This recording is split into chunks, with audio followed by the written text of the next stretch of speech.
इस दुनिया की सबसे बड़ी समस्या है क्रोध, एंगर, जिसका सोल्यूशन बहुत सारे लोग चाहते हैं लेकिन मिल नहीं पाता है। कमाल की बात यह है कि अगर आपके घर में नौकर से चाय का कप टूट जाए तो आपको गुस्सा आता है, लेकिन आपके घर में आपके जवाई से चाय का कप टूट जाए या किसी बड़े से चाय का कप टूट जाए तो आपको गुस्सा नहीं आता है। सारा खेल बिलीफ का है, सोच का है। कई बार हम अपने सम्मान की रक्षा के लिए गुस्सा करते हैं, कई बार हम अपने मोह के लिए गुस्सा करते हैं, कई बार लालच के लिए गुस्सा करते हैं। क्रोध एक ऐसी बीमारी है जिसमें सबसे पहले नुकसान होता है तो सिर्फ आपका होता है। क्रोध इस तरीके से है कि अगर आपके घर में सूखी घास भरी हो और आप उसी घर में माचिस की तीली लगाएं, सबसे पहले आपका घर जलेगा, उसके बाद पड़ोसी का घर जलेगा।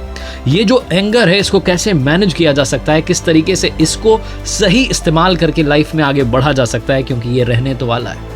आइए इसी के बारे में बात करते हैं। मेरा नाम है आरजे कार्तिक, आप देख रहे हैं लर्निंग सीरीज सीखोगे नहीं तो जीतोगे कैसे। ये ठीक वैसा ही है जैसे आसमान से बिजली कड़कती है। आज उसी बिजली को आपने अपने घरों में कैद कर रखा है और उसके बिना लाइफ इमेजिन करना नामुमकिन है। तो इस क्रोध को कैसे मैनेज करें, इसे कैसे कैद करें, आइए इसके बारे में बात करते हैं। 5 लर्निंग्स ऑन एंगर मैनेजमेंट। सबसे पहला काम जो आपको करना है अपने एंगर को मैनेज करने के लिए, सबसे पहले गुस्से का सही कारण समझना है।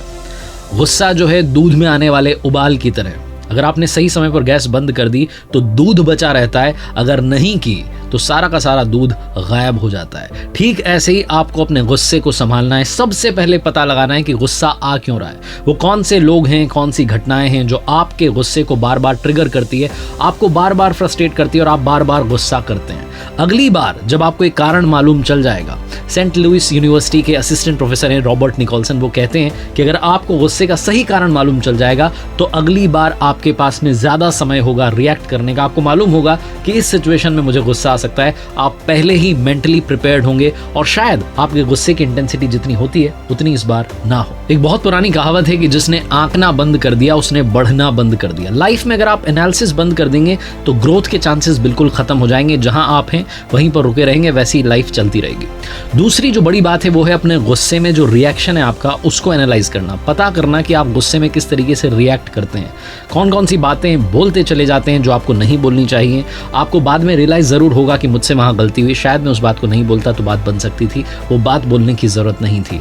अगर आप अपने बिजनेस में ग्रोथ चाहते हैं, करियर में ग्रोथ चाहते हैं या पर्सनैलिटी में ग्रोथ चाहते हैं, दोनों ही सिचुएशन में सबसे इंपॉर्टेंट फैक्टर है एनालिसिस। आपको एनालाइज करना है, विश्लेषण करना है कि आपका रिएक्शन उस पर्टिकुलर सिचुएशन में क्या होता है, ताकि अगली बार जब आपको गुस्सा आए तो आपको मालूम हो कि कौन से काम आपको नहीं करने हैं, कौन सी बातें आपको नहीं बोलनी है, ताकि आपका अपनों के साथ में रिलेशन बना रहे, आपका अपनों के साथ में रिश्ता मजबूत रहे और आप अपने गुस्से को सही मात्रा में लोगों तक पहुंचा पाएं, उन्हें बता पाएं कि आप नाराज हैं लेकिन उन शब्दों के साथ नहीं जो उनको हर्ट कर सकते हैं। ये बात मैंने पहले भी कही और आज फिर से दोहरा रहा हूं कि लाइफ में अगर आप अपनी जिंदगी को वाकई आसान करना चाहते हैं तो अपने दिमाग पर कंट्रोल करना शुरू कीजिए, इससे पहले कि ये आपको कंट्रोल करना शुरू कर दे। तीसरा काम जो आपको करना है, कभी भी गुस्से में आपा ना खोएं। कई बार जब हमें गुस्सा आता है तो हमें लगता है कि आज आर पार हो जाए, आज तो मैं देख लूंगा, बात ही खत्म कर दूंगा, बहुत कुछ हमें लग रहा होता है। लेकिन बाद में जब गुस्सा शांत हो जाता है तो हम खुद से रियलाइज कर रहे होते हैं कि शायद आपा खोने की जरूरत नहीं थी। अगर मैं बात करूं साउथ कैलिफोर्निया की साइकोथेरेपिस्ट टीना टेस्निना की, जिन्होंने एक बुक लिखी है it ends with you, grow up and out of dysfunction, उसमें वो कहती हैं कि खुद को शांत करने और गुस्से पर कंट्रोल पाने के लिए उस पर्टिकुलर सीन के बारे में, जो घटना घटी उसके बारे में थोड़ा सोचिए, बार बार सोचिए। हर बार आपको एक नया रिएक्शन मिलेगा, हर बार आपको मालूम चलेगा कि उस पर्टिकुलर सिचुएशन में कुछ और रिएक्शन हो सकता था, किसी और तरीके से मैं डील कर सकता था, कर सकती थी, लेकिन मैंने गलती कर दी। तो कभी भी जब भी आपको गुस्सा आ रहा है इस बात का ख्याल रखिए कि आप अपना आपा ना खोएं। बहुत सारे लोगों का कहना है कि उन्हें लाइफ में ज्यादा गुस्सा नहीं आता है, लेकिन अगर आप नोटिस करेंगे तो आपके दिन भर में कहीं ना कहीं 2-4 पल ऐसे आते हैं जब आप फ्रस्ट्रेट हो जाते हैं, थोड़ा सा गुस्सा करने लगते हैं। कई बार जब आपकी गाड़ी ट्रैफिक सिग्नल पर अटकी होती है, ट्रैफिक जाम में आप अटके होते हैं, तब भी आपका गुस्सा बढ़ता चला जाता है। ऐसी सिचुएशन में रेडियो पर एक प्यारा सा गाना सुनना शुरू कीजिए, अपनी पसंद का कोई गाना सुनिए, आपको बहुत अच्छा लगेगा।